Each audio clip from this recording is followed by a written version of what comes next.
नमस्कार जय जगन्नाथ।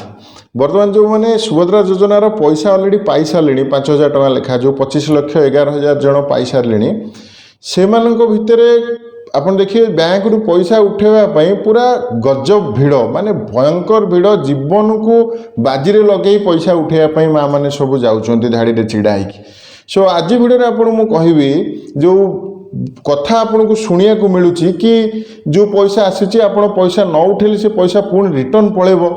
किंबा आपण पैसा जदि माने जो पैसा रखिंट आपन को से पैसा पर फेरिया को पड़ो बापर सुध बुध किसी दबाक पड़ो कि एमती बहुत सारा अनाप शनाप जिनस बर्तमान आसूची सो आज भिडियो आपको कहबी कि सतरे कौन आपको पैसा फेरिया पड़ो आ जो पैसा आसी जदि न उठाती पैसा कौन सतरे पलैब आपण अकाउंट रु सो ये विषय नहीं कि पचरा होता आमर उपमुख्यमंत्री जी अच्छा मैडम आपणकर प्रभाती परिडा महोदय पचरा होता सी कहते कि व्यस्त हबार ना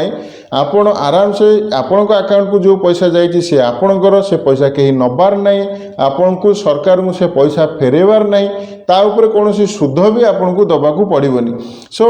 आपण आराम से आपण बैंक रु पैसा उठाते एवं एक कथा से कहते जदि डिजिटली आपण पैसा को खर्च करती ताहले एक्स्ट्रा 500 टंका भी बोनस आकार आपन को मिलिबो आपण जेतबेले चाहिबे ताकू खर्च करि परिबे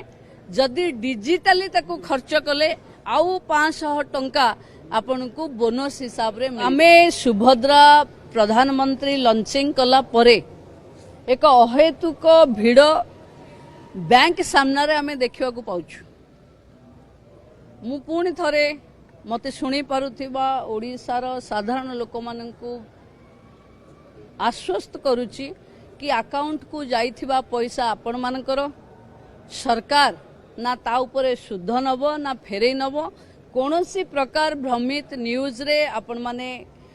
चकित हुंतु नाही किंबा लंबा धाड़ी लगांतु नाही जहा आपण को अकाउंट को जाइची आपण जेतबेले चाहिबे ताकू खर्च करि परिबे जदि डिजिटली ताकू खर्च कले आउ 500 टंका आपन को बोनस हिसाब रे मिलिबो सरकार पैसा फेरे नबार कौन प्रश्न उठुनी सो आपण मैंने जो मैंने पैसा पाई जो मैंने आगू पैसा पाइबे ए कथा मन भूली जातु आपन कौन पैसा फेरिया पड़ोनी तरबरिया भाव में पैसा उठाइवाई भिड़ करने आवश्यकता नहीं आराम से आप पैसा उठे पारे आप पैसा आप खर्च करेंगे सरकार आपण पैसा रिटर्न नबार आप पैसा फेरबार कौन प्रोविजन सुभद्रा योजना रे नहीं से पैसा आपन को ही मिलिबो सो फ्रेंड्स ये गोटे लेटेस्ट इनफॉरमेशन थिला सुभद्रार जहाँ सहित शेयर कली वीडियो यदि भल लगी भिडियोटा लाइक निश्चय करूँ चैनल को सब्सक्राइब करूँ जय जगन्नाथ।